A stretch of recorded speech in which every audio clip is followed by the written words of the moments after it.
¿Qué tal chicos? ¿Cómo están? Bueno, como corresponde el día de hoy, vamos a continuar con nuestro curso súper intensivo de integración morfuncional del sistema nervioso.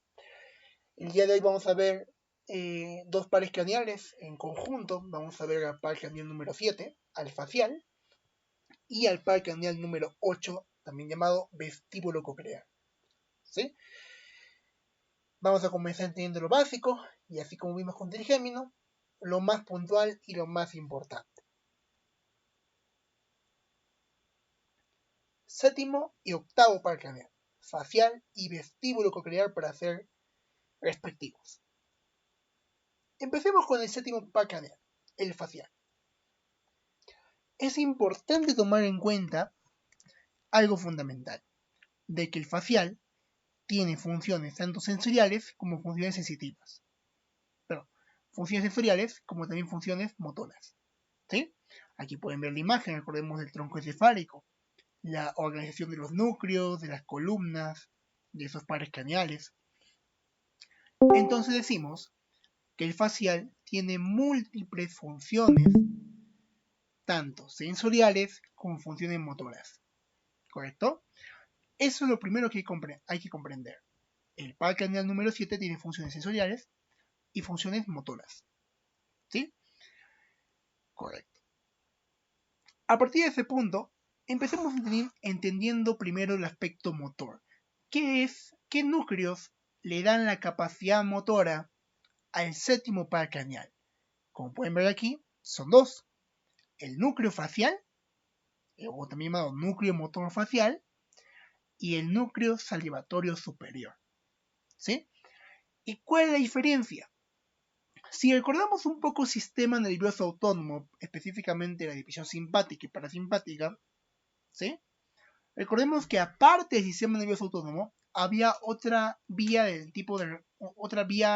de respuesta tipo eferente, ¿sí? Que era el sistema nervioso somático. ¿Y cuál era la diferencia?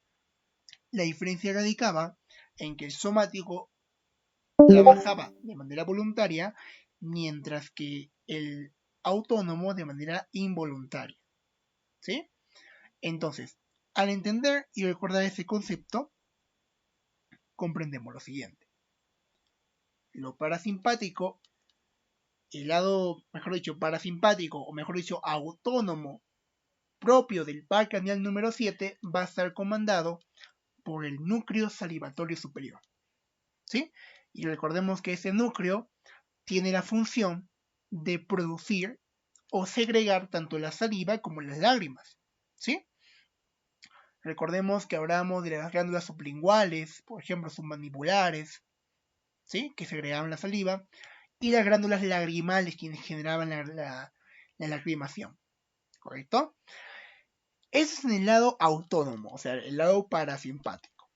¿Sí? Porque recuerden que todos los núcleos de color amarillo son parasimpáticos. Eso es lo fundamental.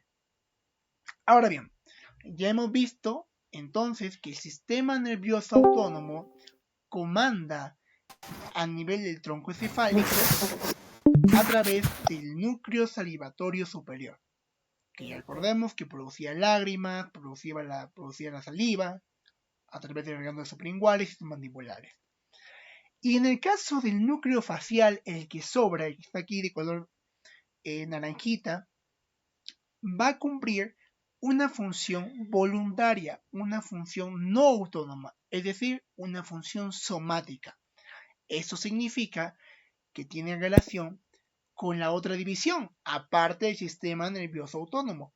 Estamos hablando de la división somática, ¿sí? O sea, la división voluntaria. Y esa división voluntaria, a través de ese séptimo par craneal, nos va a permitir enviar estímulos eferentes a partir del sistema nervioso central hacia los músculos de la mímica, con el objetivo de que nosotros, por ejemplo, ahorita que yo estoy hablando, para hablar, por ejemplo, necesito hacer movimientos mímicos con el fin de enviarles y transmitirles una correcta comunicación, ¿sí? Y vamos a ver cómo el facial tiene una correlación clínica muy, muy interesante a nivel de este núcleo motor. ¿Correcto? ¿Todo claro? ¿Alguna preguntita?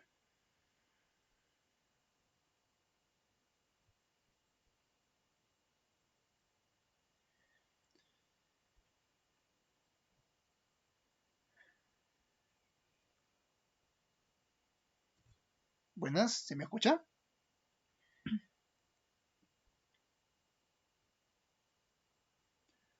Oh, hola Abril, hola Cari, ¿cómo están? Hola Filotimo.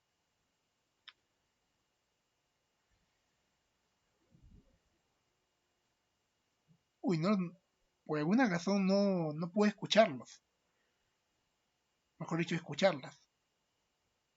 No las escucho.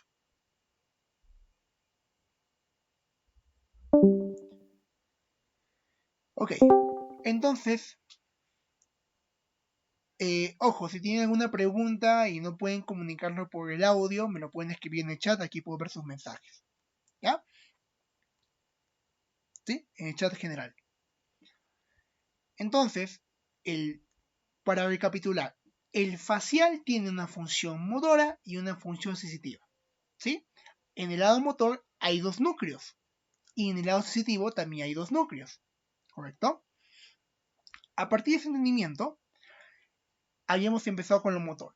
A nivel motor o vía eferente, o sea, los estímulos o potenciales de acción que se envían desde el sistema nervioso central hacia alguna estructura específica, hay dos núcleos importantes. El núcleo salivatorio o lacrimal superior, que es el que se encarga a nivel parasimpático de la producción de saliva y lágrimas, ¿sí? Como lo vimos anteriormente en troncocefálico, y el núcleo motor voluntario, que se encarga de, más que todo, de permitir esa inervación a los músculos de la mímica. ¿Sí? ¿Cuál es la diferencia? Que el que está pintado de color amarillo, que es el núcleo salivatorio y lacrimal superior, va a estar comandado por el sistema nervioso autónomo, es decir, la división eferente involuntaria del sistema nervioso, lo que no controlamos, ¿sí? Lo que no podemos mandar como una orden directa. En cambio, el núcleo motor facial, el que está aquí pintado de color naranja, es lo contrario. Trabaja con la división somática del sistema nervioso, es decir, la división voluntaria. Por eso cuando nosotros movemos la boca o hacemos gestos con la cara, es porque estamos enviando un estímulo voluntario. No lo hacemos de manera involuntaria. Ahora, hay casos excepcionales donde, por ejemplo, los tics. Los tics es algo involuntario y es un factor no tanto asociado con el facial, pero también en parte actúa ligeramente a nivel de los músculos de la mímica. ¿Sí? ¿Hasta aquí tiene alguna pregunta?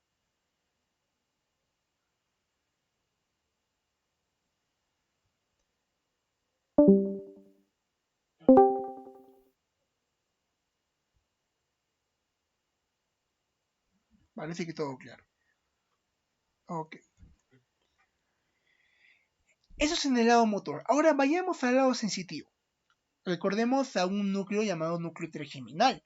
Recuerden que el núcleo trigeminal no solamente estaba comandado por el trigémino, o sea, por el quinto par craneal, sino que también por el facial. ¿Dónde? Aquí. Vean aquí, ¿no? Núcleo trigeminal, quinto, séptimo, noveno y décimo par craneal. ¿Y qué función cumple ese núcleo trigeminal en relación al par craneal número 7, o sea, al facial? Permitir la sensibilidad termoalgésica, o sea, la capacidad de sentir dolor y cambios en la temperatura de una pequeña sección de la oreja. ¿Se acuerdan que cuando vimos el gráfico de trigémino habíamos visto cómo había una sección que ocupaba tanto el facial, ocupaba el noveno, el décimo par craneal? ¿Sí? esa pequeña sección de la orejita es esa capacidad sensitiva que es comandada por el séptimo par craneal. ¿Correcto? Y hay otro núcleo importante y que no lo hemos mencionado mucho, el núcleo solitario, específicamente la porción rostral. ¿Y cuál es la función de ese núcleo solitario? Primero, recordemos que el núcleo solitario, al igual que el trigeminal, son sensitivos, son núcleos sensoriales.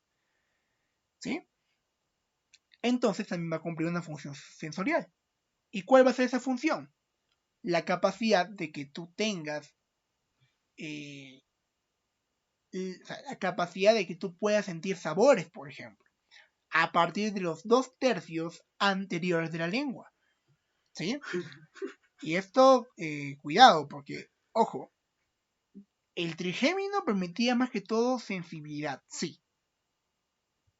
Pero una cosa es sensibilidad de termoagésica, ¿no? Propiocepción. Y otra cosa es el aspecto sensorial del gusto. El gusto es un sentido, como seguro lo habrán estudiado. ¿Sí? Es como una subdivisión del aspecto sensorial. ¿Correcto?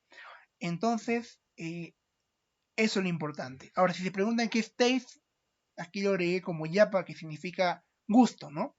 Capacidad de degustación. De que tú puedas agarrar un alimento quizá dulce, te lo colocas en la boca y dices, wow, siendo un sabor interesante. Ese sabor interesante corresponde a la capacidad que te brinda ese séptimo par craneal mediante el núcleo solitario, la porción rostral. ¿Sí? En base a esto, aquí recordamos, ¿no? Hay una vista anterior del tronco encefálico y hay una vista posterior. ¿Y por qué es importante recordar ambas vistas del tronco encefálico en relación al séptimo par craneal? Por algo importante. Veamos aquí. ¿Quién se acuerda cómo se llama esa sección que voy a señalar con el puntero? Este amigo de acá. No, perdón, este de acá. ¿Cómo se llama esta parte del tronco encefálico? La protuberancia. La protuberancia, correcto. ¿Y la que está acá abajo, cómo se le llama? La media elongada o el bulbo raquídeo. Correcto. Y cuando hablemos de protuberancia y bulbo raquídeo, hay que entender lo siguiente.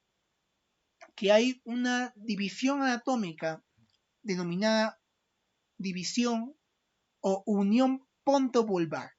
Como dice el nombre, ahí me equivoqué, pero es ponto, no es punto. ¿Sí? Es ponto-vulvar. Ponto por parte de la protuberancia, porque en inglés se traduce así, y vulvar vinculado al bulbo raquídeo. ¿Y por qué es importante recordar esto? Porque vean cómo la rama facial, o sea, el origen aparente, porque recuerden que el origen real son los núcleos, surge a través de esta división o unión ponto-vulvar. ¿Sí?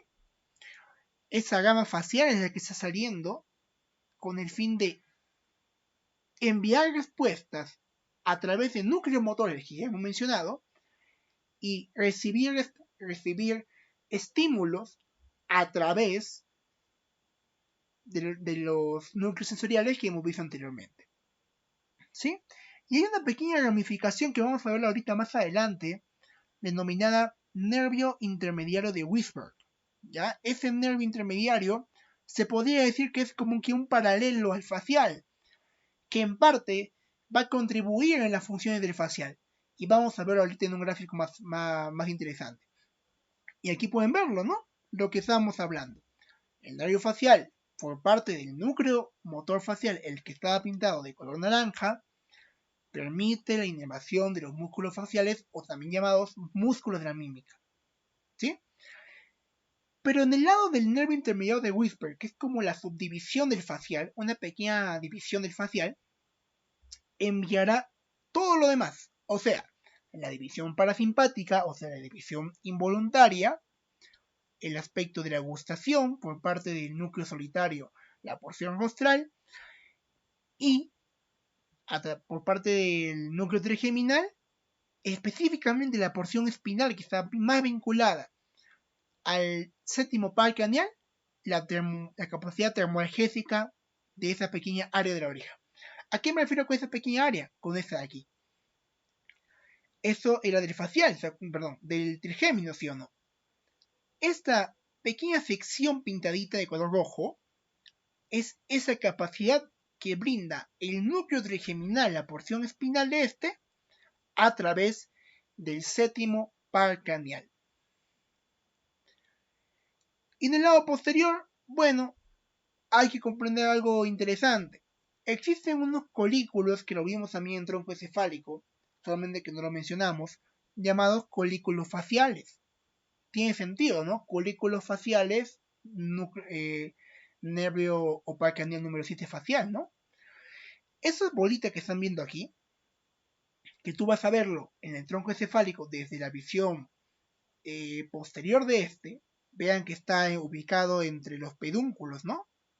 Los pedúnculos cerebelosos. La función de estos colículos va a ser la siguiente.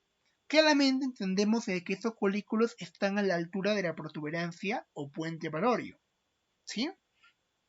Pero pasa algo interesante y tiene vinculación con el aspecto motor parasimpático, ¿sí? Existen axones, y esa es una teoría en parte ligeramente comprobada, o sea, no es algo tampoco específico, pero es interesante. Existen pequeños axones por parte de algunas neuronas del núcleo motor del facial que van a rodear a una rama que ya hemos visto anteriormente. ¿Sí? Estamos hablando del sexto par craneal, hablamos del abducens, que era un integrante del grupo de los oculomotores. Para hacerlo más sencillo, esta gama roja corresponde al tracto o a la vía de cómo se envía el estímulo motor del abducens, y el facial, vean que el núcleo motor facial gira a través de este. ¿A nivel de dónde? De la protuberancia anular. Específicamente aquí, en esta sección de este corte transversal. Es decir, de los colículos faciales. Se desconoce por qué pasa esto, pero vean la importancia de comprender cómo existe una pequeña correlación entre el abducens, que es el par craneal antes del facial, y el mismo facial. ¿Sí? ¿Hasta aquí alguna preguntita?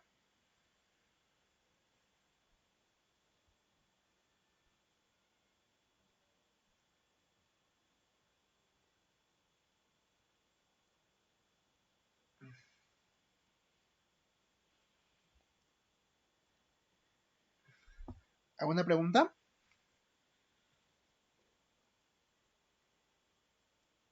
No, ninguna. Está entendible. Gracias.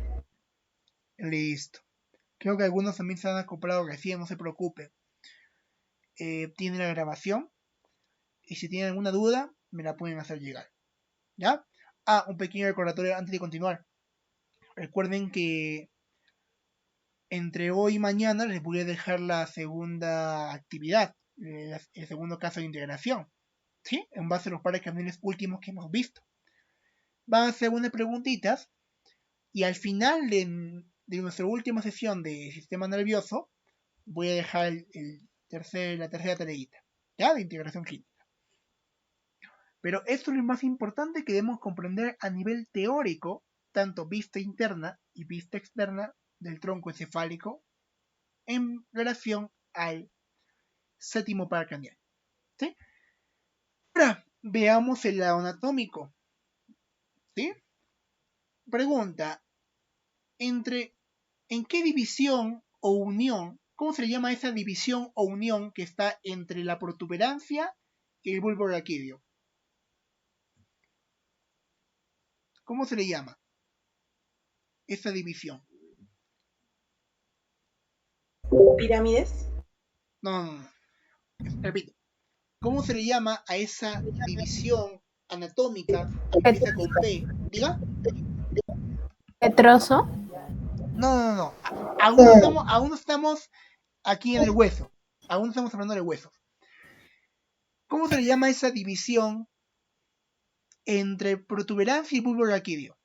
Empieza con P, o sea, literalmente el nombre de esa división, o unión, también llamado así, tiene parte del nombre de protuberancia y parte del nombre de bulbo raquídeo. ¿Pedículo? No, mejor se lo voy a explicar. Acuérdense de esto. Hay una división o unión llamada pontobulbar, que es donde se origina el séptimo par craneal. ¿Sí? Eso quería que mencionara. La unión o división pontobulbar, que es esta línea imaginaria que divide la protuberancia y el bulbo raquídeo. ¿Ya? Eso era a lo que me refería. Ahora sí, veamos el lado anatómico. Sé que la imagen no está tan amplia, lo malo que la diapositiva no ayuda mucho en señalar lo más importante, pero por si se preguntan, esas imágenes son en eterno. ¿Ya? Entonces, hemos dicho de que el ramo facial va a originarse a partir de ¿dónde? De la unión pontobulbar, o sea, esa unión o división entre la protuberancia y el bulbo raquídeo. ¿Hasta aquí todo claro? ¿Podría volver a repetirlo, por favor? Sí.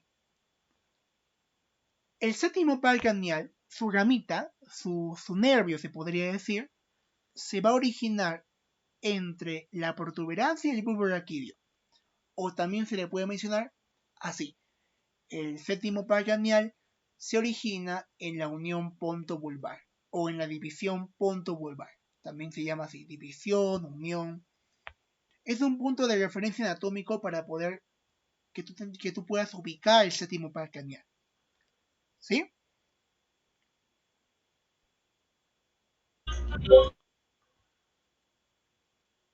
Todo entendible, gracias. Ok, no hay problema.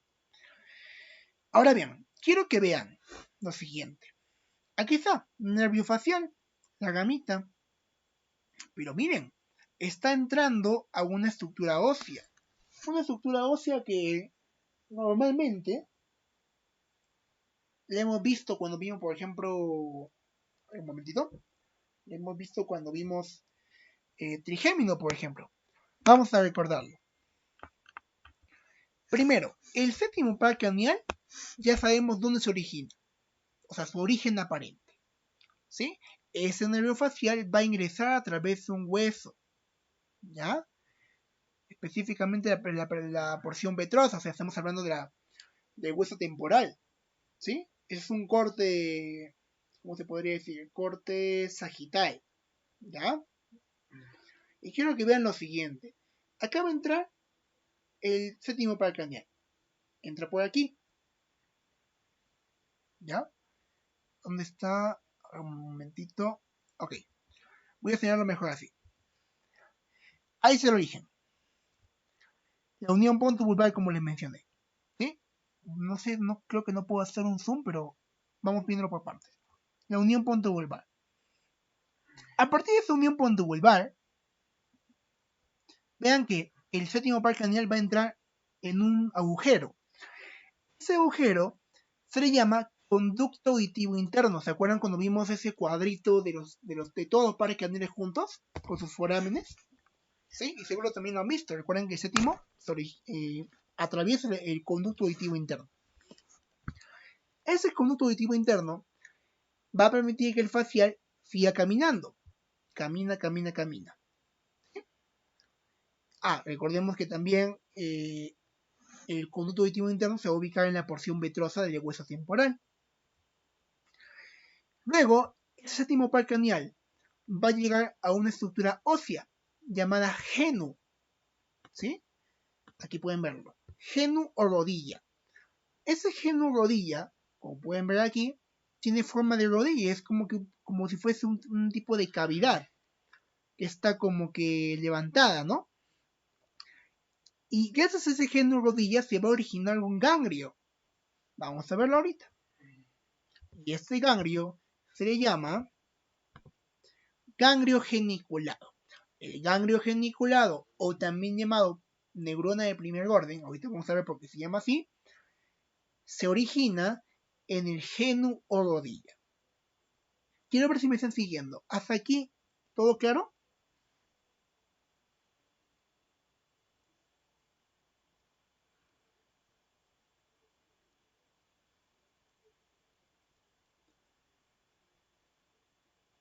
¿Sí?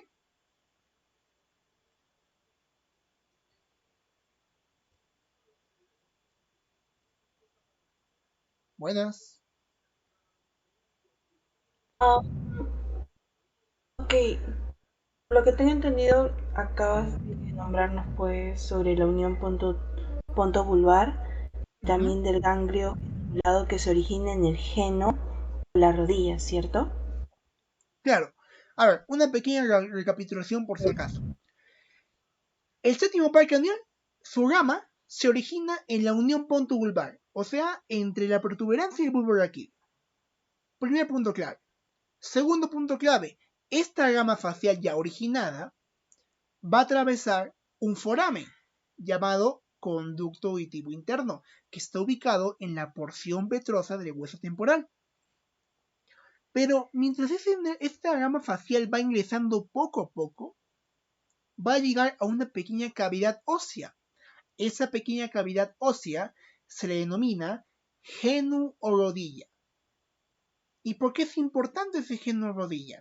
Porque se va a originar un ganglio, el famoso ganglio llamado geniculado. Por eso el nombre de genu, ¿no? Genu, geniculado. ¿Sí? ¿Mejor?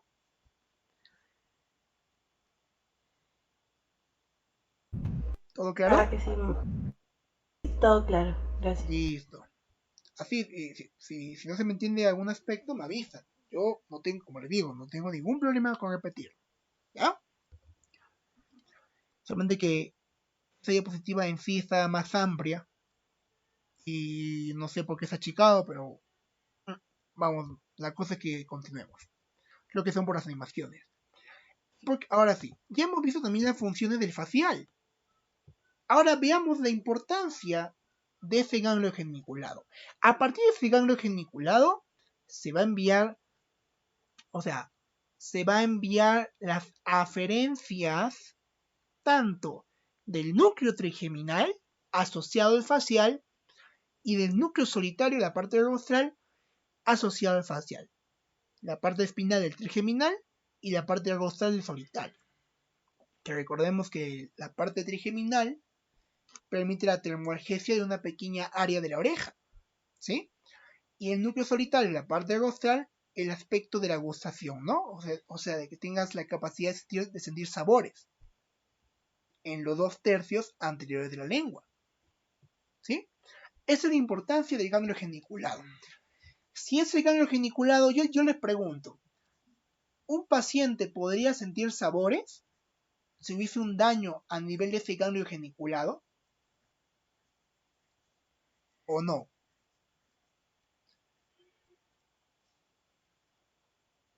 ¿Podría volver a repetir su pregunta, por favor?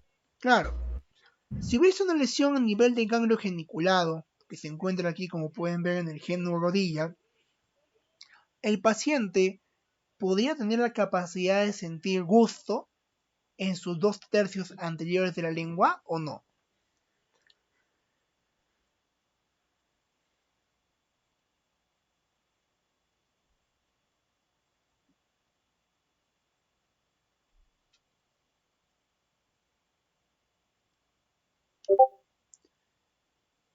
¿Me han escrito? No podría, muy bien, Gary. Creo que se estaba hablando, pero no te podía escuchar. Eh, por alguna razón no te llegué a escuchar, pero verdadero, no podría. ¿Sí? Y vuelvo a repetir la pregunta, pero ahora en otro sentido. Si hay un daño a nivel de ganglio geniculado, el paciente podría tener la capacidad de sentir termoalgesia en una pequeña área de su oreja o no, o tampoco.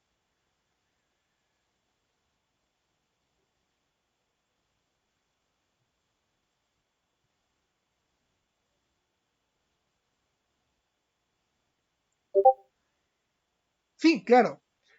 Repito, si un paciente también se da el dato clínico de que su ganglio geniculado está dañado, ¿podría tener la capacidad de sentir termoalgesia en esa pequeña área de la oreja que vimos anteriormente o no?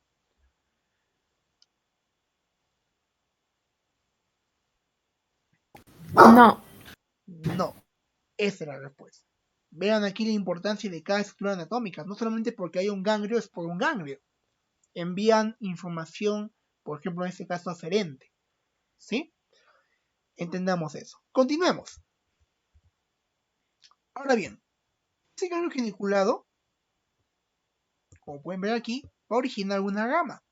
Esta gama que continúa, que es parte del facial, se denomina nervio petroso mayor, que está muy asociado con el aspecto de las lágrimas, o sea, del núcleo parasimpático, salivatorio y lacrimal superior, ¿sí? Comandado por el facial. O sea, también por ahí va a llegar el aspecto diferente. Vamos a verlo un poco más a detalle, no se preocupen, ¿ya? Pero quiero que comprendan que ese ganglio geniculado que mencionamos anteriormente se le denomina también ganglio de primer orden cuando hablamos del facial, ¿ya? Como pueden verlo aquí. Ahora bien, hay otro ganglio, como pueden ver aquí abajito, que continúa luego del nervio petroso mayor. Este ganglio, seguro lo han escuchado cuando vieron osteología del cráneo. Este ganglio se denomina pterigopalatino o también llamado esfenopalatino, ¿sí? Que en conjunto con ese ganglio del nervio petroso mayor, ¿qué es lo que pasa? Se realiza una sinapsis a través de un tipo de neuronas postganglionares, o sea, neuronas después del ganglio, ¿sí? Con el fin de contribuir en esas funciones del núcleo trigeminal, núcleo solitario y también de los otros núcleos del tipo eferente. Que ahorita vamos a verlo más detalle, ¿ya? Pero esto es lo primordial a nivel anatómico que ustedes deben saber del séptimo par craneal. Primero, vamos a decirlo en resumen. Se origina en la unión pontobulbar. Segundo, va a atravesar el conducto auditivo interno. Tercero, origina dos ganglios, el ganglio geniculado y el ganglio pterigopalatino o esfenopalatino. Y cuarto, que el nervio petroso mayor es una rama asociada del séptimo par craneal. Hasta aquí, ¿todo claro?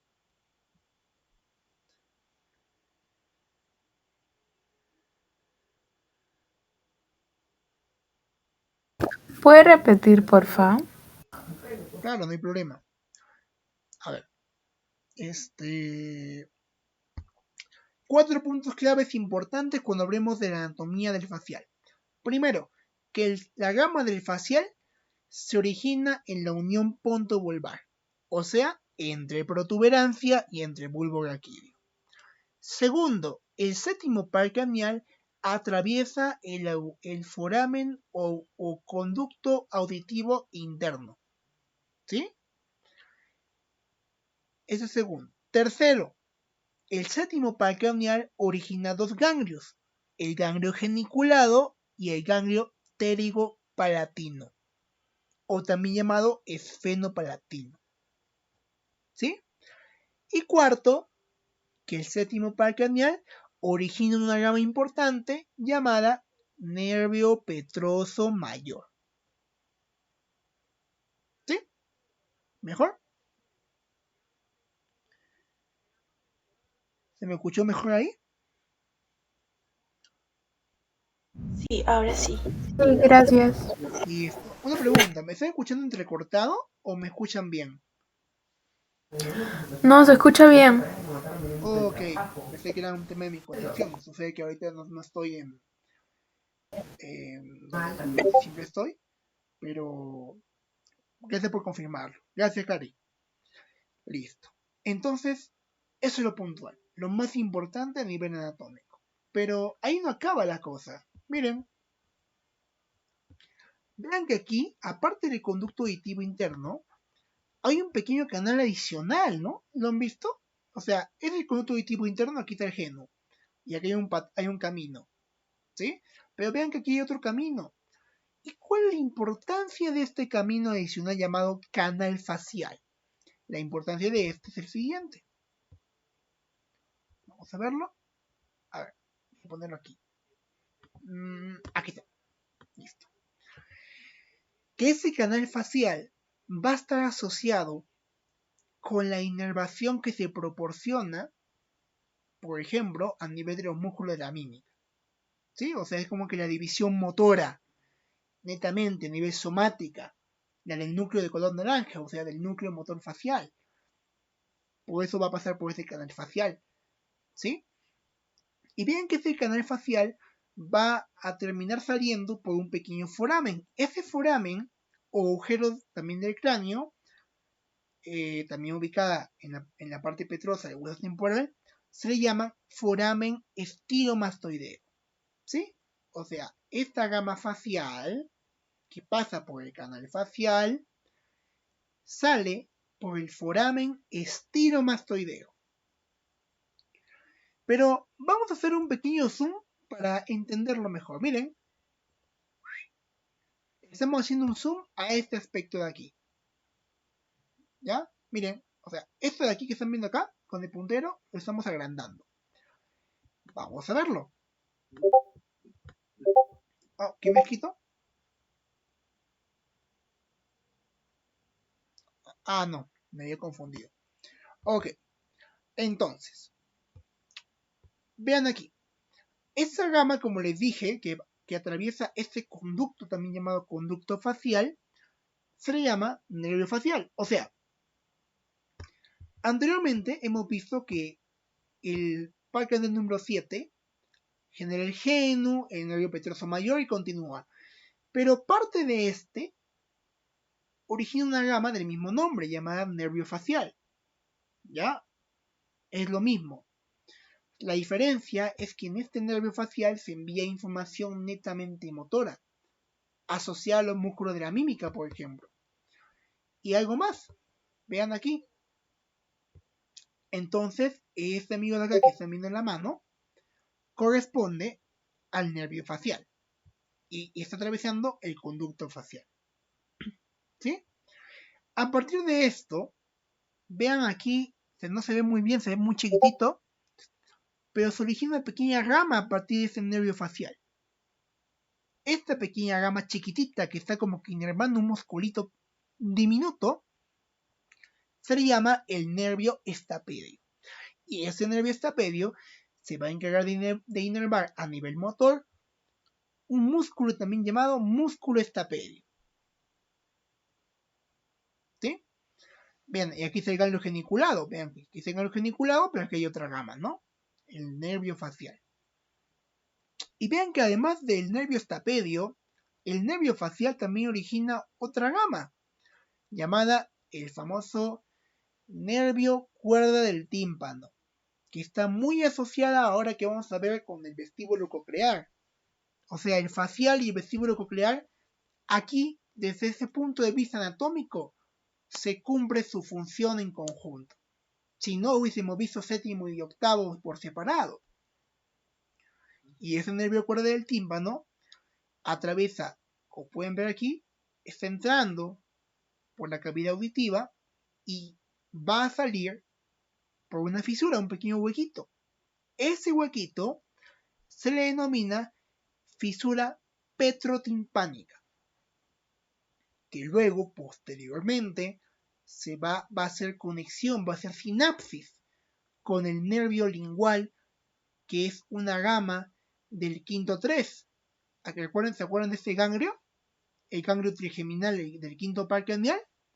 Ya. Aquí está la gama mandibular. Y hay una pequeña gama de este quinto 3, que es el nervio lingual. ¿Ya? Más que algo analítico, aquí pueden ver el aspecto anatómico a detalle en relación al facial, ¿sí? Ese es todo el recorrido anatómico que ustedes deben tomar en cuenta cuando estudien el parque anual número 7. Es muy largo, sí, hay muchas estructuras anatómicas a comparación de lo que hemos visto anteriormente, pero estamos yendo desde lo más suave a lo que es un poco más complicado, ¿sí? Pero aquí, esto es lo puntual. ¿Alguna pregunta?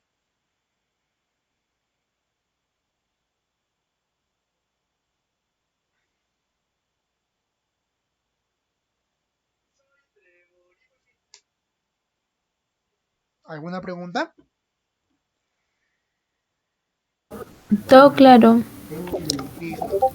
¿Se acuerdan que les dije que esta gama o nervio facial?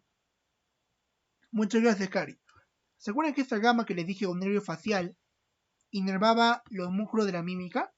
Miren, también inerva esos músculos, el estiloideo, el digástrico, parte de los músculos del cuello.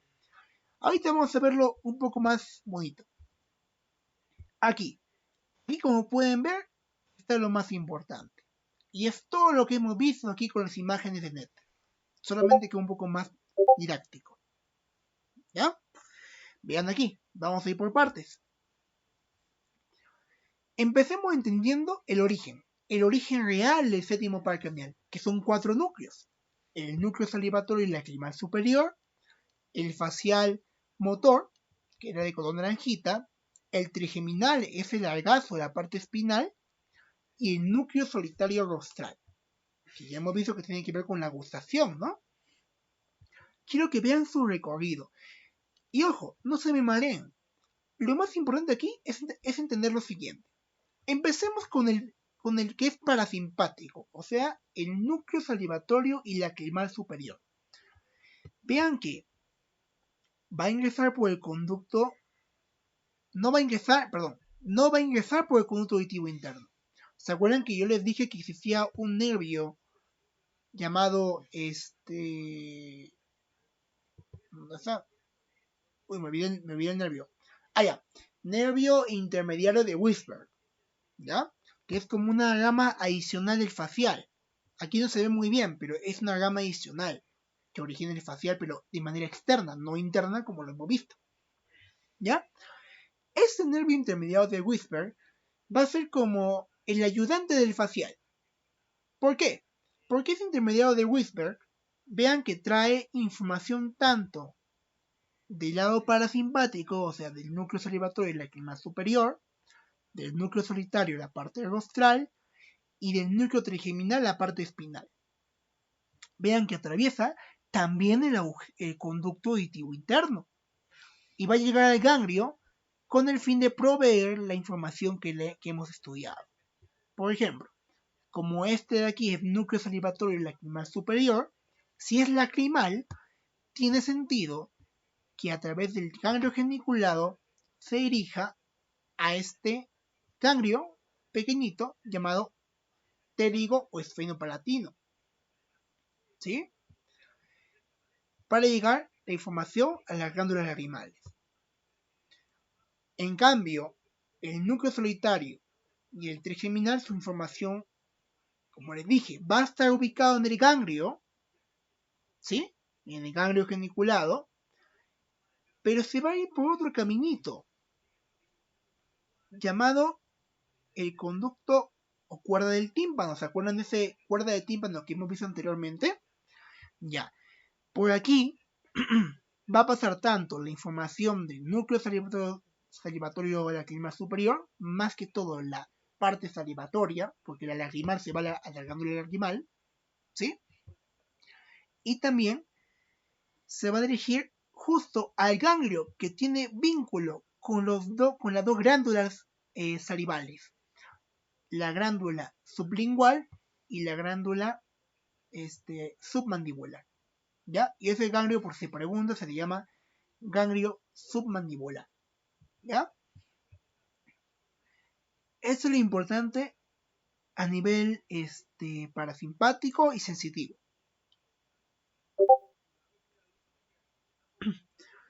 ¿Hasta aquí alguna preguntita?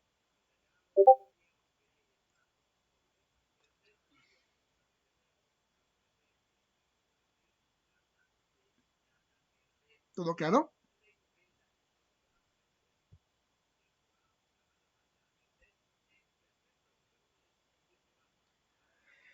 Parece que sí. Ok. Y como les dije, también había una sección motora, o sea, esta pequeña gama o nervio facial que contribuye en la inervación de los músculos de la mímica. ¿Se acuerdan? Que era comandada por este núcleo motor facial. Y este núcleo motor facial, vean que su ramificación pasa por el nervio facial, que es todo ese largazo que sale claramente por el foramen estilomastoideo, que es el que les dije anteriormente, y aquí se originan todas las ramas, que se van directamente, así, sin mucha explicación, a todos los músculos de la mímica. Todos los músculos de la mímica se va a la inervación motora para que tú puedas gesticular, tú puedes hacer gestos junto al rostro, ¿sí? Ah, y antes que me olvide, claramente si el núcleo solitario rostral se encarga de la gustación, su ramo se va a dirigir a los 2/3 anteriores de la lengua, ¿sí? Aquí adelante. Ese es el patrón completo de los núcleos hacia las estructuras anatómicas que tienen que dirigir su información, ¿sí? Todo esto es el patrón exacto. ¿Alguna preguntita?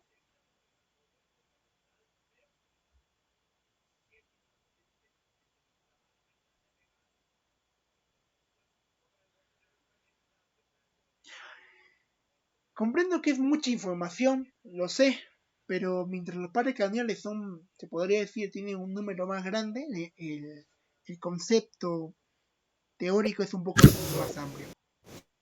Diga, Abril.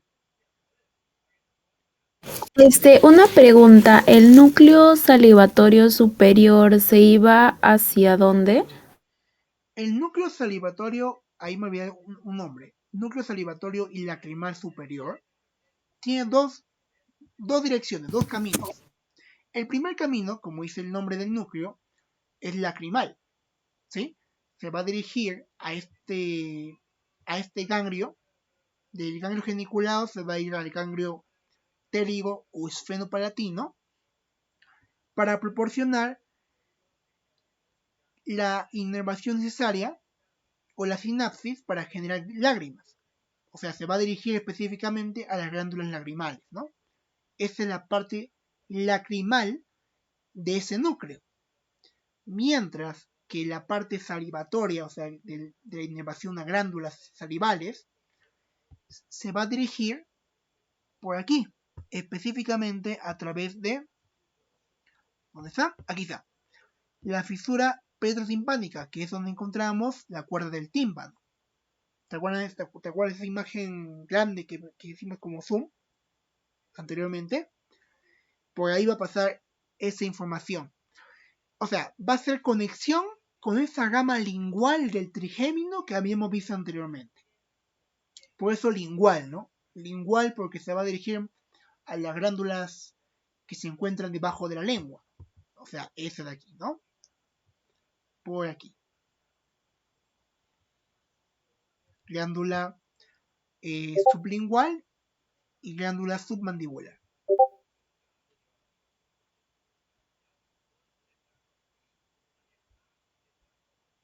¿Sí? Son dos vías. Una se va a las glándulas lagrimales y otras a las glándulas salivales. Sí, gracias. Listo, excelente. Cualquier duda que tengan, me la hacen llegar. Yo aquí encantado de repetir las veces que sea necesario. ¿Ya? Ok, eso es lo más importante de hecho a nivel clínico. Si ustedes dominan todo ese patrón, excelente. Ahora vamos a practicarlo. Empecemos con la parte, uy, ¿qué pasó? Ah, no, casi me olvido. Esa imagen que están viendo aquí es una imagen complementaria, ¿ya? Esa imagen complementaria lo que ha hecho es hacer zoom a esa imagen anterior que hemos analizado.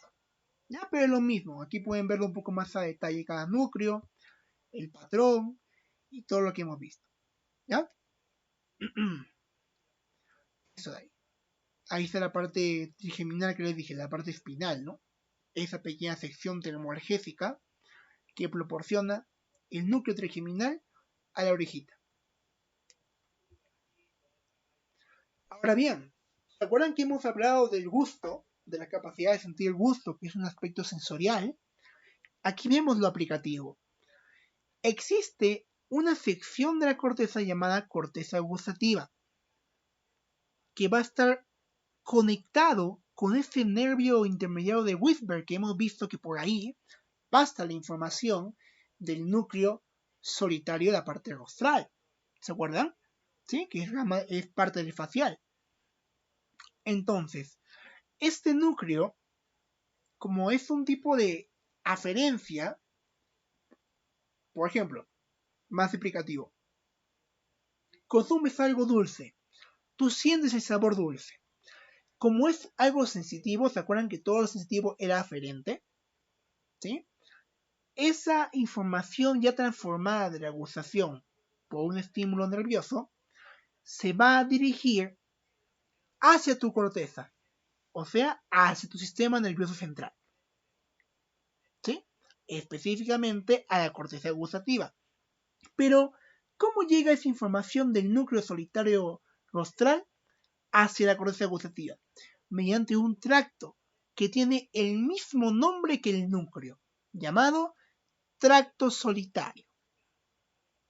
¿Sí? Este tracto solitario tiene 3 puntos de anclaje. ¿Cómo 3 puntos de anclaje? 3 sinapsis, para ser específicos. ¿Sí? El primero, la primera sinapsis de este tracto en conjunto vinculado con el núcleo solitario rostral es a través del ganglio geniculado, que ya hemos visto que es un ganglio importante, ¿sí? Ubicado en el género rodilla. Y hay otros términos que se le acuñe como la neurona pseudo unipolar, que es la primera sinapsis que se da de esa información gustativa. La segunda sinapsis, o mejor dicho, la segunda aduana, también dicho así, va a ser a través del núcleo solitario. Pero recuerden que antes de que llegue esa información del ganglio geniculado al núcleo solitario, tiene que pasar un nervio que está paralelo al facial. O sea, no paralelo, o sea, es una rama del facial, que es el nervio intermediario de Wisberg, como están viendo aquí.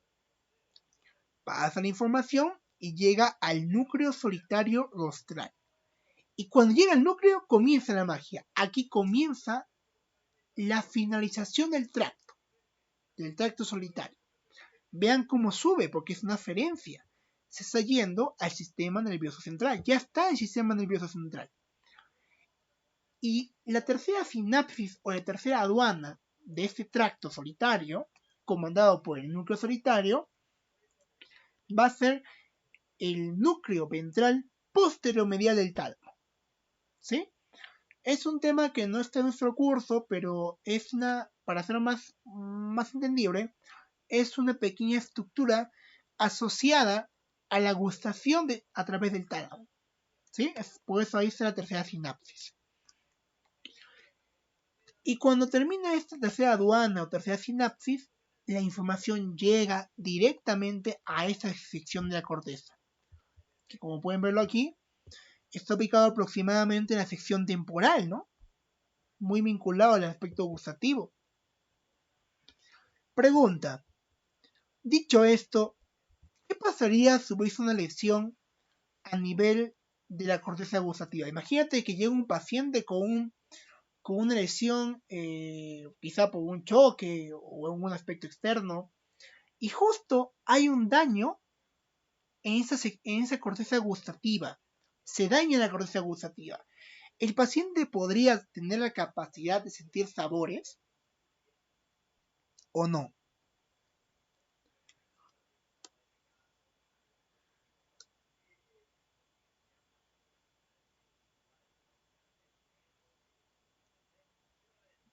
A ver, voy a repetir la preguntita. Si hubiese una lesión a nivel temporal, y como hemos visto aquí está la corteza gustativa, el paciente podría distinguir o sentir los sabores que él ingiere, por ejemplo, cuando ingiere alimentos. ¿Podría sentirlo o no? No. No, la respuesta es no. Y vean que eso puede ser por un accidente. ¿Sí? O sea, vean cómo la corteza también cumple una función. No todo es núcleo, también es corteza. ¿Sí? Igual, ¿qué pasaría si hubiese un daño aquí, donde está mi puntero láser, a nivel de protuberancia? ¿El paciente podría tener la capacidad de gustación o también la perdería?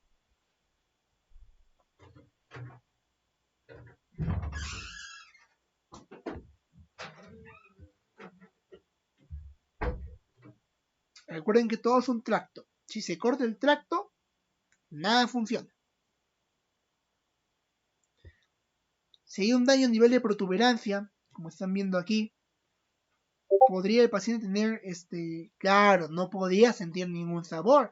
O sea, lo importante aquí, en este caso, chicas, es comprender de que las lesiones pueden ser abarcadas en diferentes partes del sistema nervioso central y que en cualquier sección puede causar un daño. ¿Sí?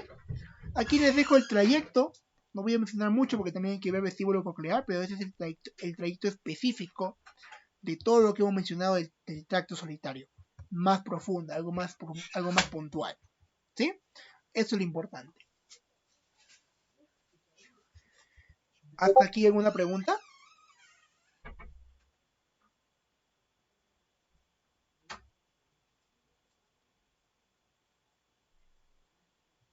¿O todo claro?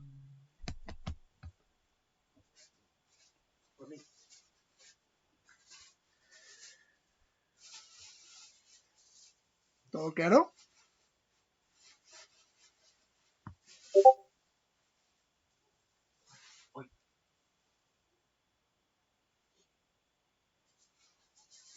¿Sí? Todo claro, excelente. Continuemos. Bueno, no hay mucho que mencionar aquí, solamente son imágenes complementarias, que recuerden que al final, a través de ese nervio facial que atravesaba el canal facial, se originaban todas las ramas motoras comandadas por el núcleo motor facial. ¿Sí? ¿Y cuáles son las 5 ramas vinculadas al facial? Que esas sí son importantes que las sepan. La rama temporal, la rama cigomática, la rama bucal, la rama mandibular y la rama cervical. Y para darles un pequeño tip para que puedan practicarlo, aquí pueden ver una pequeña imagen. Vean que con tu mano tú puedes ir tocando secciones de a nivel anatómico y aprender las partes. Temporal, rama temporal porque se va al hueso temporal. Rama cigomática porque se va al hueso cigomático. Rama bucal porque se va a la sección bucal. Y así sucesivamente. ¿Sí? Eso es lo importante para entender a nivel motor facial. Las 5 ramas que permiten e inervan los músculos de la mímica. ¿Sí? ¿Todo claro?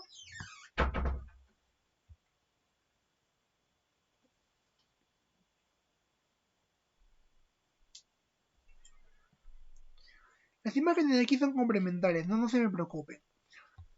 Aquí quizá un dato adicional a nivel anatómico, que vean que esas ramas del facial atraviesan una glándula, la glándula parótida, que por el momento no tiene una conexión importante, porque la glándula parótida, recuerden que va a ser inervada no por el séptimo par craneal, sino por el noveno, a través del núcleo salivatorio lacrimal inferior, o también llamado núcleo salivatorio inferior, ¿sí? Porque esa glándula parótida es comandada por la sección inferior, es comandada por el glosofaringeo, que es el noveno par craneal. Por el momento no se me preocupen, solamente quiero que vean cómo esas ramas atraviesan la glándula parótida, mas no genera un efecto motor en ella. ¿Sí? Eso es lo importante. ¿Preguntas?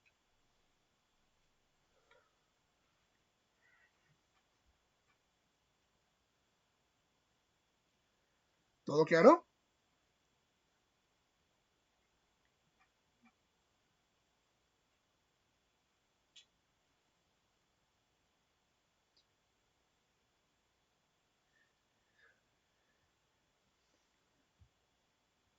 Ok.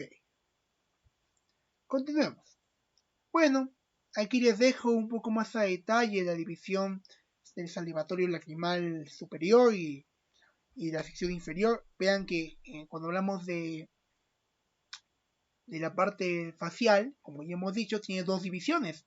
Una que se va a la glándula lagrimal, que es esta de aquí, que ya hemos visto, y otra a la glándula submandibular, ¿no? O sea, que está vinculada con...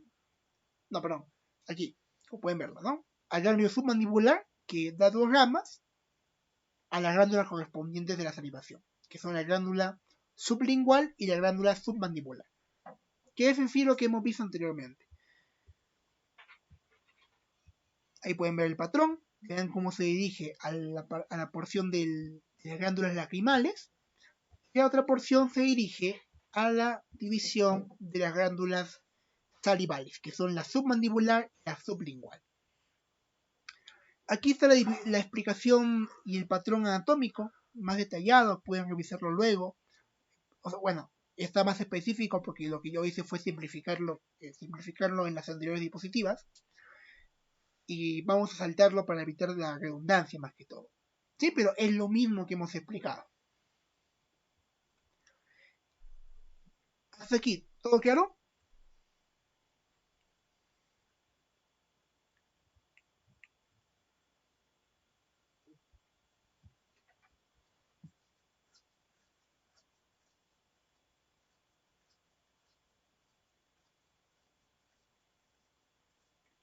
¿Todo claro ahí, Filotimo, Abril, Cari?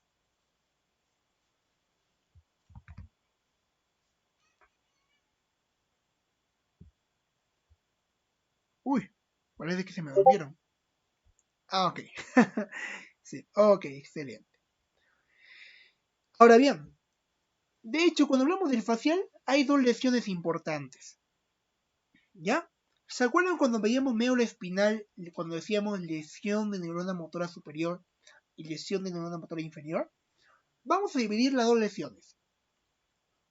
Cuando hablamos de una lesión de neurona motora superior, vamos a hablar de una lesión llamada lesión central. ¿Sí? ¿Qué es una lesión central? Cuando, como pueden ver aquí en la siguiente imagen, el paciente presenta como un tipo de decaimiento, como que su cara se cae. Esa sección pintada de color azul es la que está como que caída, ¿no? O sea, se pierde la inervación más que todo motora del nervio facial. Y esto más que todo causado por una parálisis de la mitad inferior de la cara, contralateral a la lesión. ¿A qué nos referimos con esto? Vean aquí, lesión A, que es una lesión, cuando es una lesión central, es porque había un daño en el sistema nervioso central, específicamente en esa pequeña parte, que es la parte de la corteza. ¿Sí? O sea, cuando un paciente llega y tú ves que su rostro está así, ¿sí? Como que medio decaído, menos el párpado, solamente, o sea, menos la ceja, ¿sí? Lo ves todo así decaído, como está viendo aquí pintado de color azul, es porque hubo una lesión a nivel de la corteza cerebral. Pero, ¿qué pasa cuando el paciente posee una lesión periférica? Cuando es una lesión periférica es porque es una lesión no en la corteza correspondiente al facial, sino en el trayecto, o sea, en el trayecto del facial que hemos estudiado anteriormente. ¿Sí? Ya puede ser en el nervio facial, más que todo, puede ser en el tronco cefálico. Y a esta lesión B, también llamada periférica, se le conoce como lesión de neurona motora inferior. ¿Sí? Esa, por ejemplo, puede ser causada cuando hablamos de problemas vasculares, problemas de perfusión, de irrigación, tumoraciones, traumas virales. Por ejemplo, se podría originar una tumoración en ese trayecto, trayecto osteológico, por ejemplo, que hemos estudiado. De acuerdo del tímpano, el nervio lingual, el nervio petroso mayor, podría haberse originado un problema ahí. ¿Sí? Entonces, lesión central, cuando el paciente tú lo ves así, mitad de la cara inferior está alterada, causada por una lesión en la corteza motora. ¿Sí? En cambio, cuando es una lesión periférica, es porque hubo un problema, ya sea vascular o un problema externo, a nivel neurológico, tanto puede ser en el trayecto o en alguna estructura de ese mismo trayecto propio del facial, que hemos estudiado anteriormente. ¿Y saben algo? A esta lesión periférica tiene un nombre clínico, se le denomina parálisis de Bell. Y como pueden ver aquí, a comparación de la lesión central, la mitad completa de la cara está alterada. Es como que la mitad de la cara de la persona está caída. ¿Sí? Entonces, eso es lo importante. Aquí pueden leer un poco más a detalle. Es como que un tipo de resumen de lo que ya acabamos aquí de explicar. Pero vean aquí lo más importante que es vincularlo a nivel clínico, lo que se ve externamente. Porque es la única forma de identificar una lesión a nivel del nervio facial. Ya luego tiene las resonancias magnéticas para identificar el problema que puede ser en el patrón o puede ser en la corteza, por ejemplo, una tumoración. Ya es un proceso más que todo clínico. Pero vean aquí lo importante de identificar los tipos de lesiones a través del nervio facial. ¿Sí? ¿Tienen alguna pregunta?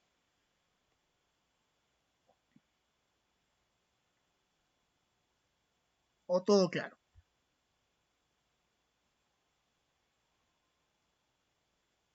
Análisis es la más peligrosa, sí. Claro, exactamente. Ahora aquí les dejo unos videitos adicionales, bueno, no videitos, son imágenes, por ejemplo aquí pueden ver. La, ¿Diga?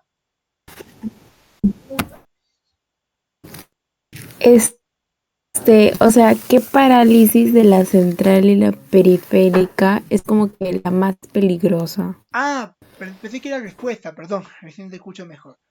La más peligrosa es la parálisis de Bell. ¿Y por qué razón?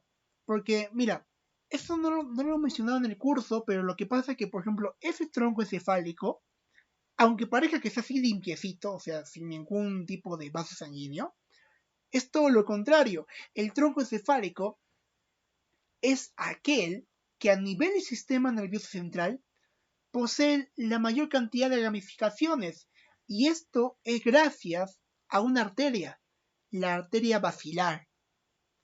Y como esta arteria basilar da un montón de ramificaciones en el tronco encefálico, es más probable de que se genere una lesión vascular. Y tomen en cuenta eso, una lesión vascular no solamente provoca un problema de irrigación, por ejemplo, ¿sí? Sino que también un problema que podría alterar también el lado circulatorio. Podría generarse alteraciones del gasto cardíaco. De hecho, a veces la parálisis de Bell o lesión periférica, que están viendo aquí, que está por ejemplo asociada a lo que hemos dicho, hay ocasiones donde los pacientes, cuando presentan la parálisis de Bell, posterior a ello, presentan problemas cardíacos. Y es por ese problema de perfusión que llega, la mala perfusión que llega a ese tronco encefálico. Y no es porque el corazón no reciba la sangre suficiente, sino porque en el tronco encefálico, que no lo hemos dicho aún a detalle, hay una sección, un núcleo específico llamado el núcleo cardiorrespiratorio. Y este núcleo cardiorrespiratorio cumple la función de proveer la información nerviosa al corazón. Entonces, si lo vemos desde un patrón lógico, si el corazón no recibe una correcta inervación para su frecuencia cardíaca, para sus latidos, para su bombeo cardíaco. Esa perfusión de sangre no va a llegar correctamente al tronco encefálico. Y por tanto, como el tronco encefálico no recibe irrigación, se muere. Y si se muere, también se muere el núcleo cardiorrespiratorio. Y el paciente podría presentar, en algunos casos, un problema cardíaco, por ejemplo, un infarto. ¿Sí? Un problema de perfusión más que todo. ¿Sí? Entonces, a manera de conclusión, para no hacerlo muy largo, la lesión periférica o parálisis de Bell es la que tiene más riesgo, se podría decir. ¿Ya?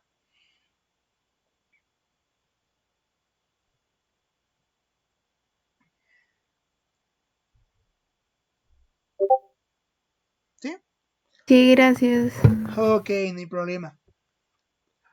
Créame, cuando lleven cardiocirculatorio, va a ser un tema bonito. Van a poder entender, por una lesión vascular también se altera lo neurológico y a la vez lo cardíaco. O sea, todo está interconectado. Por eso ustedes no están llevando, como en otras universidades, anatomía 1, anatomía 2, fisiología 1, fisiología 2, no. Están llevando integración para que desde ahora, puedan correlacionar los aspectos de cada curso de integración, o sea, de cada sistema, y su correlación clínica con las posibles lesiones que se pueden generar en el día a día. ¿Sí? Eso es lo importante. Bueno, vamos a ver esta imagen, por ejemplo. ¿Ya? Y luego les dejo un videito para que puedan verlo luego, que es complementario de la parálisis de Bell. ¿Ya? Vamos a determinar este tipo de lesión. Voy a dejarles unas pequeñas pistas. En primer lugar, vean que a esta persona que se ha tomado la foto, en la imagen A, se le indica que levante las dos cejas. O sea, le dicen acá, a ver amigo, vamos a llamarlo Pepe. Pepe, un favor, quiero que levantes tus dos cejas. Y te dice, ok doc, ok doctora. Lo levanta. Pero mira, pregunta, ¿ha levantado sus dos cejas o ha levantado solamente una?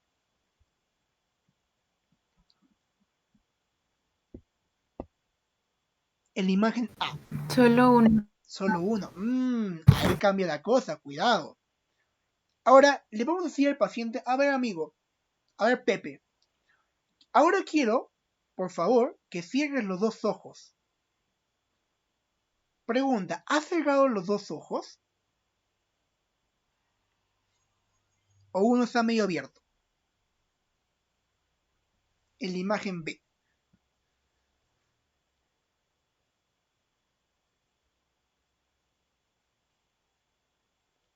¿Están los dos cerrados o está abierto? En la imagen B.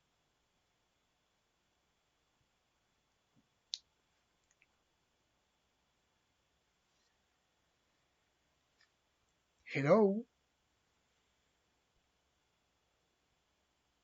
Uy, ya se me durmieron. ¿Podría dar tu pregunta, por favor? Claro, preguntaba si en la imagen B el paciente está cerrando sus dos ojos completamente. O sea, cerrando sus párpados, ¿no? Juntándolos. ¿Lo está haciendo o no? No, no está cerrando ambos Correcto. párpados, Ahora, solamente el párpado izquierdo. correcto. El lado...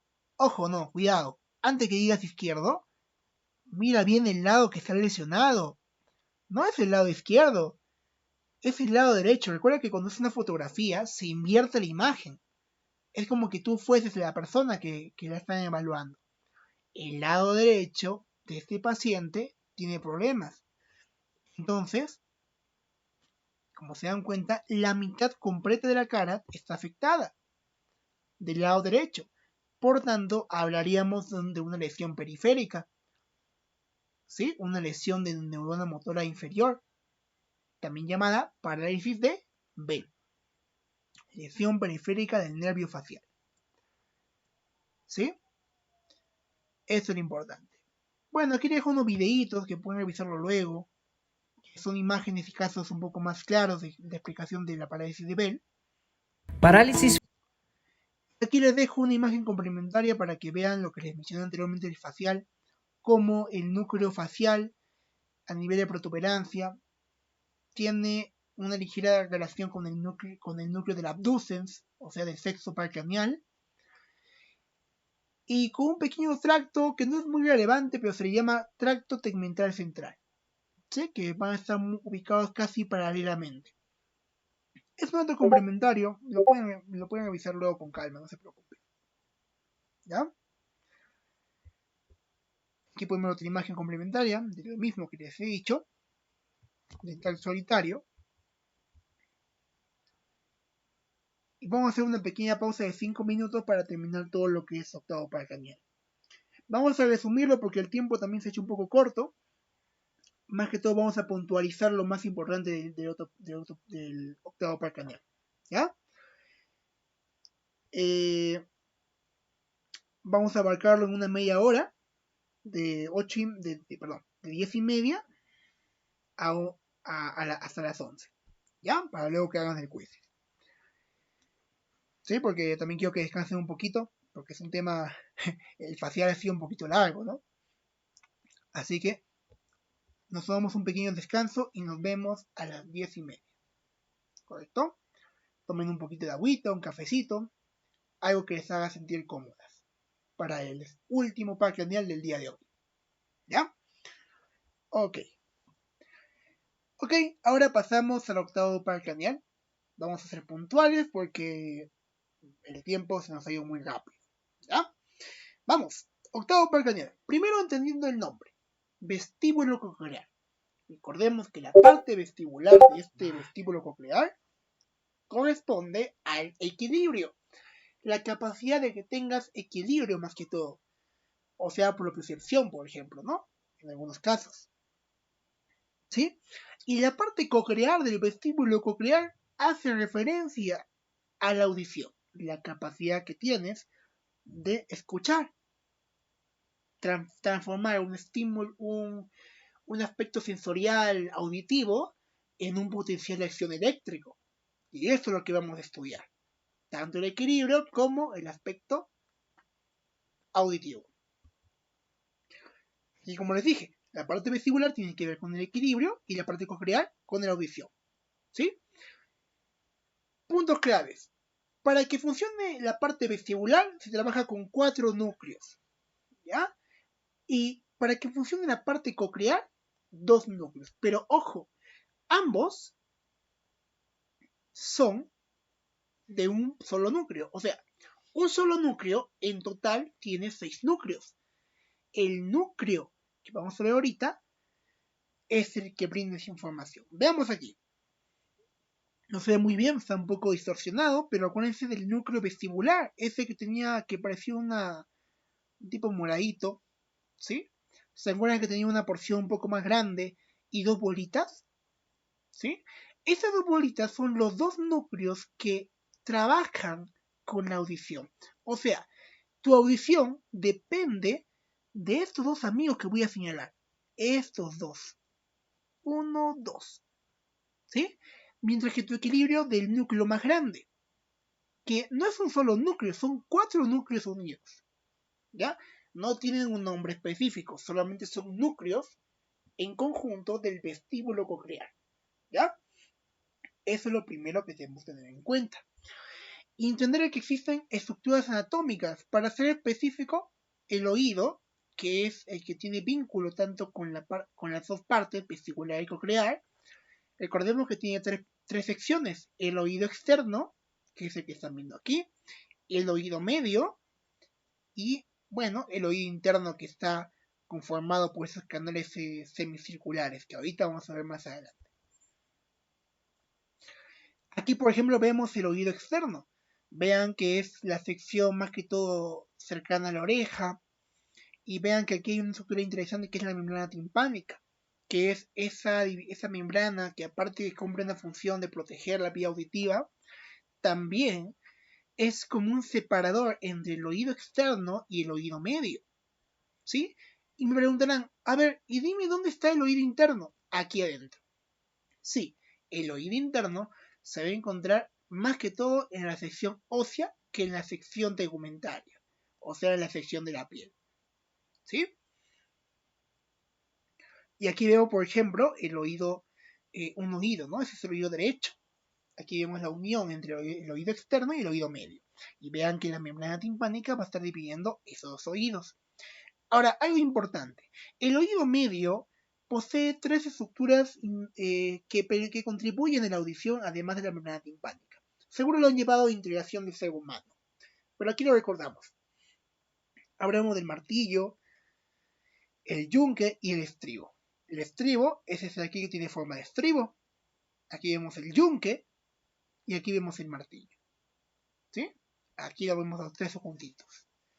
Hay que recordar solamente eso. No es necesario que me sepan cómo se llama este tejido, no. Solamente que me sepan las partes importantes asociadas a este par craneal, que es el octavo par craneal. ¿Correcto? Continuemos. Y aquí vemos el oído medio. Aquí vemos ya más a detalle, por ejemplo, el martillo, vemos al yunque y vemos también al estribo. Y algo interesante, y lo hemos visto en el séptimo par craneal, es esta gama en la cuerda del tímpano, ¿no? Y vean algo curioso, vean que aquí existe y se forma en el oído medio un plexo. ¿Se acuerdan que ustedes estudiaron seguro plexo cervical, plexo torácico, plexo lumbar? ¿Sí? Vean que aquí también se forma un plexo de manera interna en el oído medio. Ese plexo se le conoce como plexo timpánico, que por lo tanto va a estar comandado tanto por el nervio timpánico, que es uno de los que hemos estudiado cuando vimos facial, y del nervio petroso menor. Cuidado, es el nervio petroso menor, no el mayor.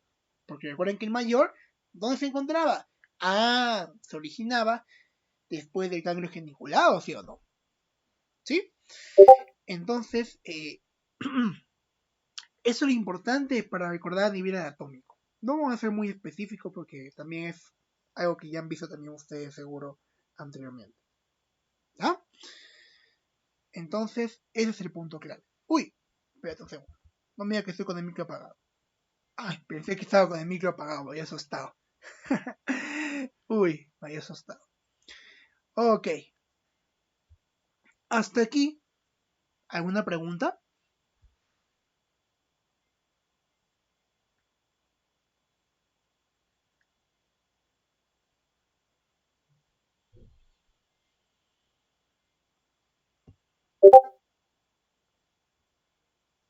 No.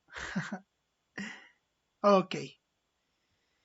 Ahí me van a disculpar el tiempo. Bueno, aquí hay una imagen un poco más detallada. Vean que acá hay que también, como les digo, donde hay nervios, también va a haber vasos sanguíneos. Y por ejemplo, acá hay una arteria, la arteria timpánica posterior y la arteria timpánica anterior, que son ramos, por ejemplo, de la carótida interna. Y que a modo de conclusión entender de que si hay una lesión a nivel de la arteria timpánica anterior y de la posterior, o también de la arteria espinomastoidea, por ejemplo, o sea, arterias que aseguran una correcta perfusión a nivel de los tejidos, vean que también pueden comprometer la vía nerviosa. ¿Comandada por quién? Por el nervio cuerda del tímpano. ¿Sí? Es lo puntual, lo más importante. Ahora aquí hay una división vestibular y coclear. Vamos a ver la coclear. Bueno, para entender la audición hay que entender lo siguiente. Primero que ese es oído interno, ¿ya? Y el oído interno va a estar compuesto por una cóclea, por eso es coclear, por audición, ¿sí? Y tres canales, ya, tres canales semicircular. Uno anterior, como pueden ver porque se está yendo para el lado más anterior, un canal semicircular lateral y uno posterior. Pero vamos a verlo un poco más a detalle. Aquí está. El anterior, el lateral y el posterior. Pero aparte de la cóclea, que es todo este que parece como un caracolito, que es el que primordialmente contribuye en la audición, vean que acá hay una estructura llamada vestíbulo. Entonces el vestíbulo se asocia con la parte vestibular. O sea, la audición y el equilibrio trabajan de la mano, no por separado. cuando es de manera interna. Pero cuando hablamos de los nervios o pares craneales que se originan a partir de estas estructuras, se trabaja por separado. ¿Cómo así? Vean aquí. Vean que los canales semicirculares y el vestíbulo dan origen a las ramas vestibulares del octavo par craneal, mientras que solamente la cóclea, la misma cóclea, contribuye en la audición. Vean aquí, por ejemplo, el estribo. El estribo tiene una, como pueden ver con la flecha, una relación directa con la cóclea. ¿Sí? Acá vemos unas estructuras. Por ejemplo, primero entender que los canales semicirculares tienen esa bola que están viendo aquí, que continúan, que son como las cabezas de los canales semicirculares. Se le llaman ampollas, nada más. Se llaman ampollas, que son aquí quienes conectan esos canales con el vestíbulo, las ampollas. Y la cóclea tiene dos rampas y un conducto. No se ve muy bien aquí las rampas, pero aquí pueden verlo en inglés. ¿Sí? La gamba vestibular, que es la que están viendo por aquí, ¿dónde está? Aquí está. Escala vestibuli, que es la gamba vestibular, y la gamba timpánica. ¿Y cuál es la importancia de esas rampas? De que a través de ellas se generan, se envían ondas vibratorias causadas por ese huesecillo llamado estribo. ¿Sí? El estribo es en sí el que te permite, gracias también al martillo y al yunque, generar vibraciones, y esas ondas generadas por esas vibraciones van a pasar a través de esas rampas, la gamba vestibular y la gamba timpánica, con el fin de que tú puedas generar audición y finalmente se envía la información a través de ese par craneal número 8. ¿Sí? Y el conducto coclear, que es asociado más que todo con un tipo de células, más que todo unos cilios llamados celocilios o sinocilios, asociadas con la audición. ¿Sí? Y a nivel del vestíbulo, mientras que la audición trabaja con estereocilios y sinocilios, el vestíbulo trabaja con quinocilios. ¿Sí? Estamos hablando de la microestructura más que todo, o sea, qué unidad fundamental del vestíbulo y de la cóclea contribuye tanto la audición y en el equilibrio. Los quinocilios contribuyen en tu equilibrio, mientras que los estereocilios, puede ser el nombre cuando decimos sonido estéreo, por ejemplo, ¿no? Sonido estéreo, porque tiene que ver con la audición, por eso son estereocilios. O algunos también lo llaman sinocilios, ¿ya? Que tienen que ver con la audición como tal. Bueno, acá hay una imagen complementaria que es lo mismo, solamente que con una imagen de Nether, más a detalle, más realista, más que todo. No hay mucho que mencionar aquí. Pero vamos a mencionar los dos pasos para que se produzca el sonido. ¿Ya? Quiero que vean aquí. Esta vía que están viendo de color negro es la primera vía que se va a generar. ¿Sí? Gracias a la gamba vestibular. Esta gamba vestibular, que es la que está yendo para esta dirección, está como que entrando al caracolito, es quien va a recibir en inicio las ondas. Como dice aquí, el estribo realiza vibraciones y envía ondas moviendo un tipo de estructura llamada perilinfa. ¿Ya? Esa perilinfa va a ingresar a través de la gamba vestibular, que es la que está acá más blanquecina, y va a regresar nuevamente, o sea, el sonido no se queda aquí adentro, regresa. Es como que gira como un caracol. Regresa a través de esa vía morada, perdón, de la otra vía blanca, llamada gamba timpánica. Y las rampas son las que están medias como de color plomizo, ¿sí? Y el conducto coclear es ese de ahí pintado de color morado. O sea, la gamba vestibular recibe las vibraciones e ingresa al caracolito.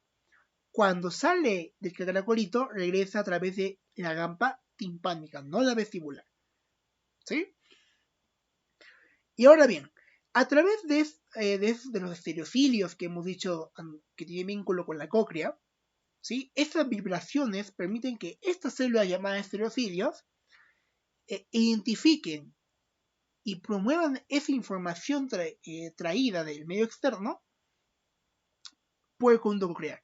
O sea, ese conducto coclear morado, su función radica en que un estímulo auditivo se transforme en un potencial de acción. O sea, todo es gracias al conducto coclear y a los estereocilios, ¿sí? Que son una derivación de la perilinfa, al igual que los sinocilios, ¿no? O también los quiniocilios, ¿no? Que son parte vestibular. ¿Ya? Eso es lo importante. ¿Hasta aquí tienen alguna pregunta?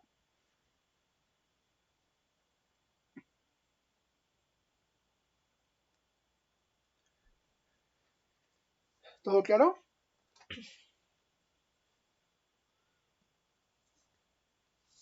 ¿Sí?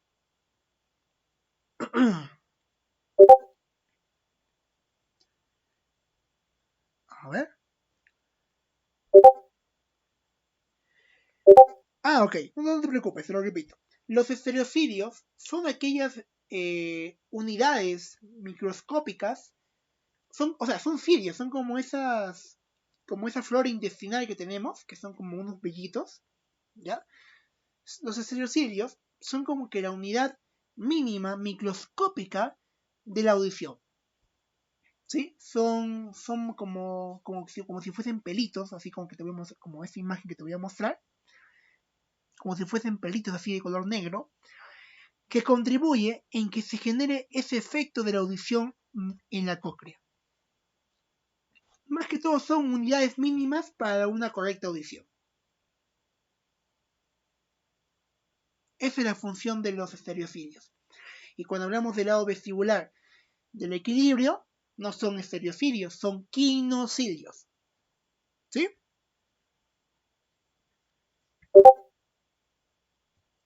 Dale, no te preocupes.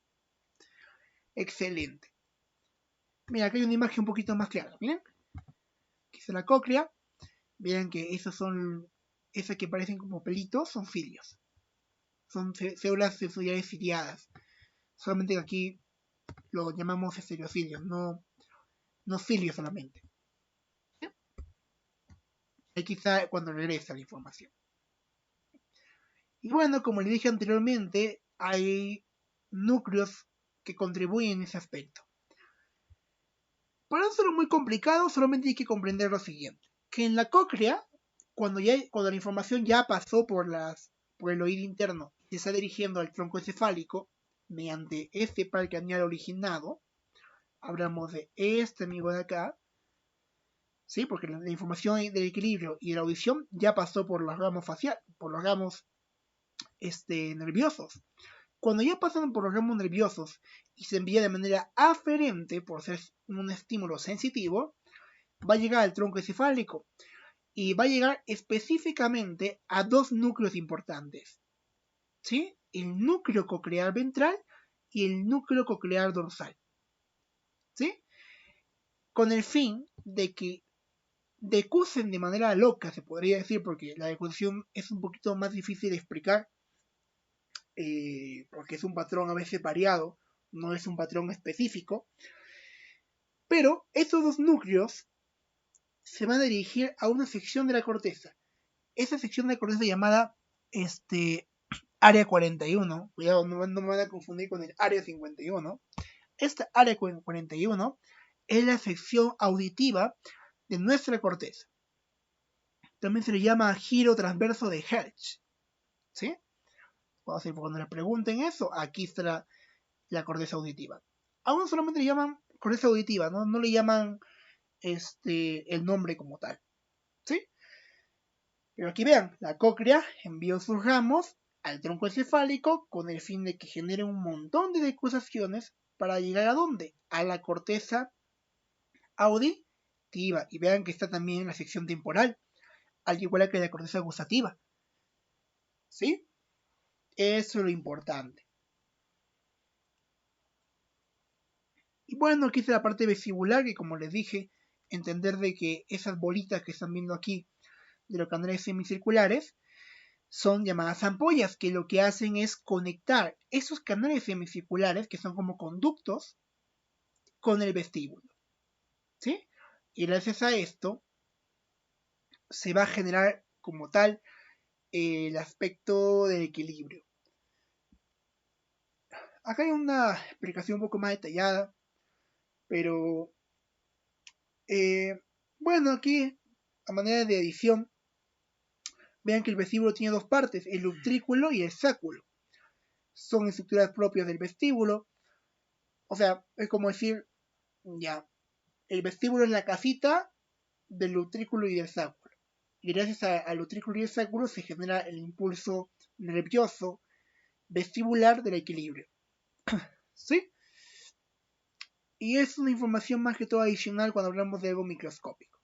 Pero vean que aquí también cuando hablamos de vestibular se genera una despolarización como tal. Siempre cada vez que se envía una información del equilibrio a nivel de esos canales semicirculares y del vestíbulo, se va a generar una despolarización. Más que todo cuando realizamos movimientos de rotación.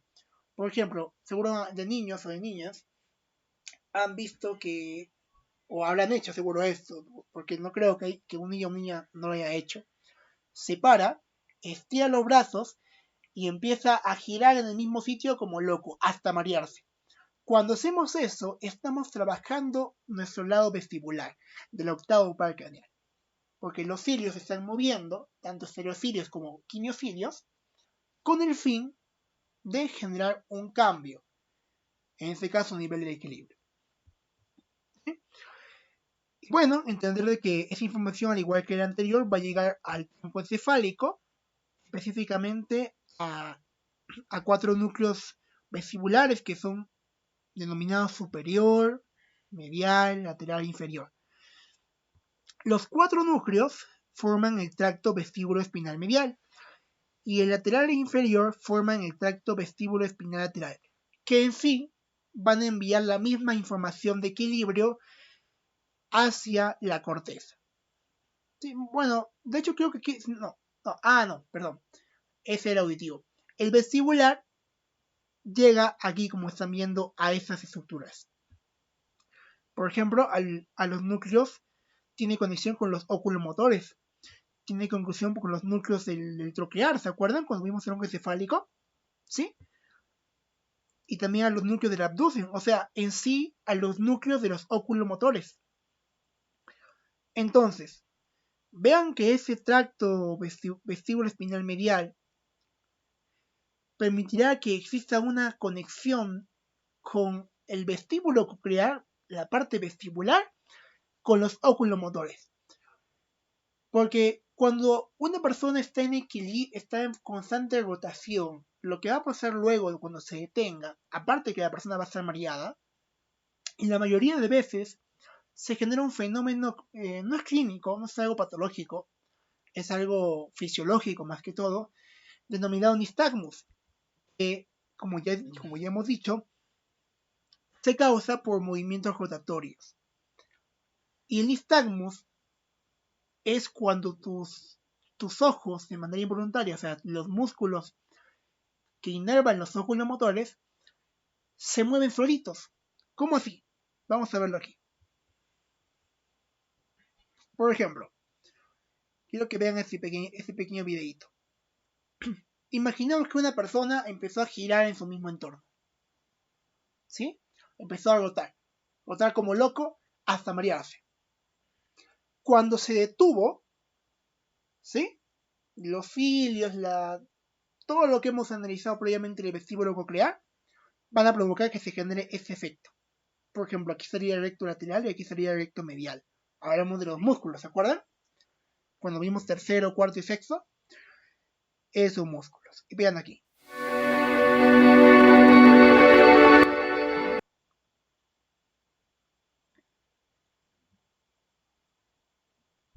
A ver.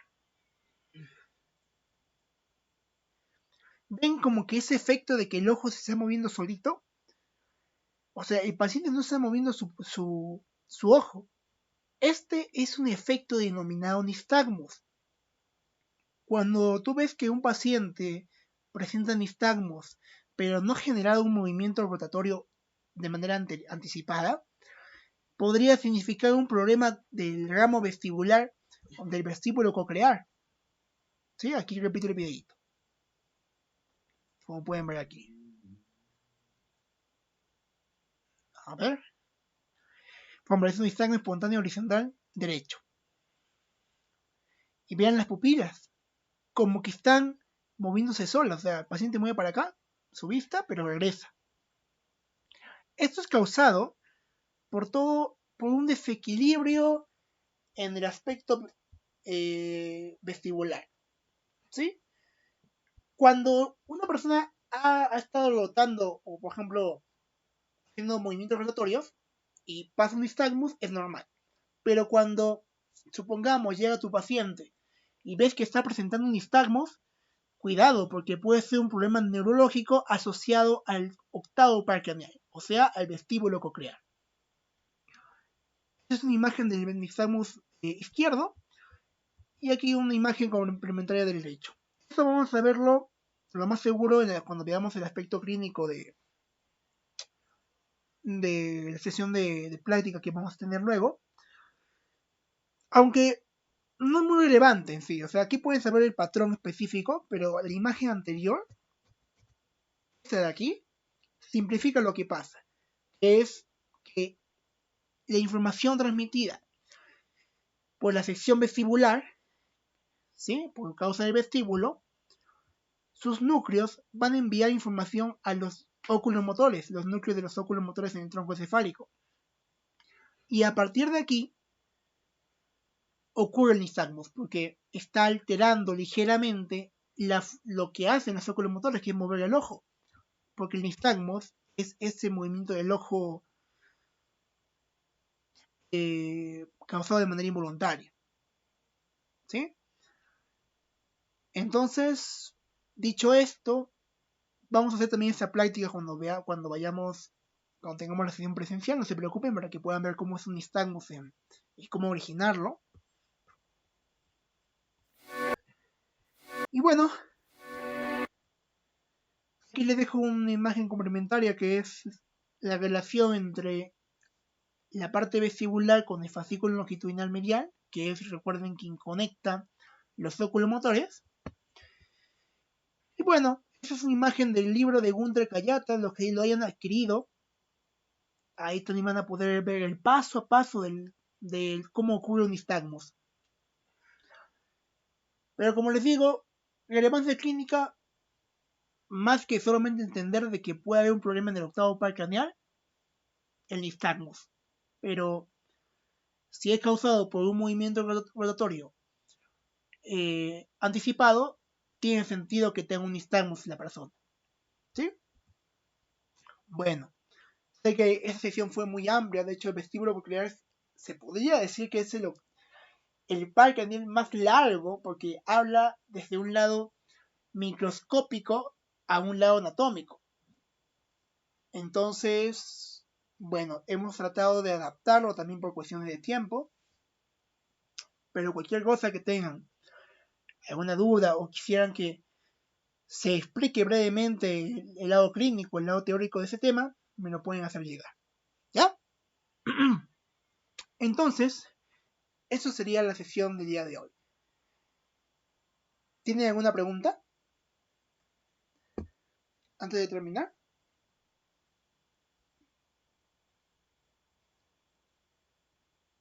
¿O todo claro? Aunque también fui muy rápido.